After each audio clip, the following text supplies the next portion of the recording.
Hey guys, Victor here, and welcome to Film Fan Perspective. And this video, I will be reviewing this movie that I've been waiting for a long time, ever since I've been hearing reviews from the film festivals, and that is La La Land.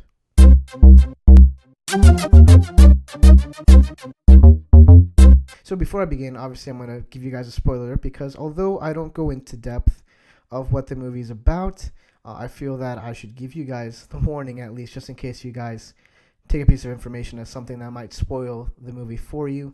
And I saw the movie last night, and I was thinking about it, thinking about how to tell you guys about the movie, how to review it, how to analyze it, and ultimately I was just stuck. And the reason I was stuck was because this movie itself is an experience. From the beginning of the movie, you just get completely invested. I was invested. And I gotta say, the reason for that is because I've been excited for this movie for the longest time. I don't remember the last time I've been excited to see something like this, maybe since BVS or The Dark Knight Rises. And before you guys judge me in the comment section, the reason I'm saying that is because for those two movies, I listened to the soundtrack well in advance before the movie even was released, and that just grew my anticipation for the movie even more. And this is the same thing that happened for me with La La Land, because the music is amazing. The first opening number was great, and I have that song stuck in my head, Another Day of Sun. And then, you have Emma Stone's key piece there with the audition, Fools Who Dream. And going besides that, there's the choreography, which I thought was okay. It was solid. It wasn't anything outstanding, but it was enough to give you a wonderful experience. And speaking about experiences, the beautiful imagery in this movie, again, was amazing. You have these beautiful shots of LA. You have those artistic shots of Emma Stone when she's starting to, to become a writer and that kind of stuff. And if there's one theme that I really took from this movie is the romanticism of everything versus the realism of everything. And by that, what I mean is, we have a lot of examples, and I'll give you a couple actually. And the first one is basically LA itself. We have this imagery of LA being this, city of stars, if you will. But then we also see the contrast with the struggles, and the struggles of acting in general. We see that with Emma Stone's character, Mia, where she gets romanticized by the idea of becoming an actress, with her aunt and telling her all these stories of the theater back in France. And, she has this imagery of what a wonderful experience it must be to be an actress or an actor. And then we see her struggle time and time again to the point where she's about to give up. We have the city itself, we have acting. Then we have the realism and romanticism with life in general, with our hopes and dreams and what we aspire to be with what we actually end up being. And we see that with Ryan Gosling's character where, he wants to own this club, this jazz club, if you will. And then we see him kind of consent. We see him, he's trying to reach his dreams, but it's not going the way he wants to. He has a struggle within himself, and he ends up basically settling for a job that in his right mind is a good job. It's a good paying job. We get that funny expression of when he gets his salary or whatever, the amount he's getting paid bi-weekly. And, he's obviously surprised by it because he hasn't seen that much money probably in a while.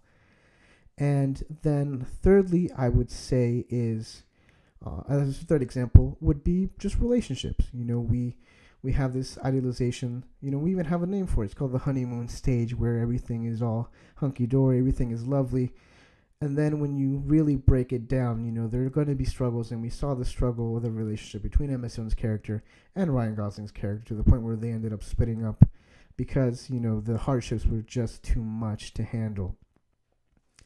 And I guess the last thing I would say about this movie, or I guess I should say is my favorite scene, or a scene that was so great, was at the ending. And this is why I put the spoiler, basically, is because the ending, when you see, the 5 years pass, and Emma Stone's character is going to the bar, and she sees that it's called Seb's, a name that she recommended for him instead of Chicken on a Stick, which I don't know why Ryan Gosling's character would ever name it Chicken on a Stick. That just makes no sense to me. But anyways, we see the moment where they meet, and he plays their theme, the Maya, and I can't remember Ryan Gosling's character's theme. I guess Sebastian, their theme, and then we get this whole vision of what their life could be, And I thought that moment was amazing because it brings you back. It brings the movie kind of in a complete circle, because it goes back to the scene where Emma Stone basically doesn't like jazz, and Ryan Gosling's character, Sebastian, introduces her to jazz, and he explains quite nicely that the reason people don't seem to enjoy jazz or don't like jazz is because they don't get the context of what the musician or the music itself is being attributed to, and that's, I think, what we get in that scene where we see what their life could have been, because we're seeing what Ryan Gosling, what his context is when he's playing that song at that exact moment. Anyways, guys, that's it for this video. That's all I could say. Like I said, it's an experience, guys. You guys should definitely check it out when you can. It's lovely. And as for the Oscar nominations themselves, I'm pretty sure this will be nominated. And quite frankly, I think this is a runner-up. This is the favorite to win. As for the actors themselves, I thought Ryan Gosling was solid. I'm not sure if he gets a nom because the best actors being so packed this year. Emma Stone will get a nomination for Best Actress. As for if she'll win, I don't know. I have to see other movies, especially Jackie, as I've been hearing that Natalie Portman is amazing in that movie. And again, guys, I guess this is it for this video. I do apologize for my vague review, and I hope you guys enjoyed it. Anyways, this is it for this episode. And until next time, guys, bye-bye.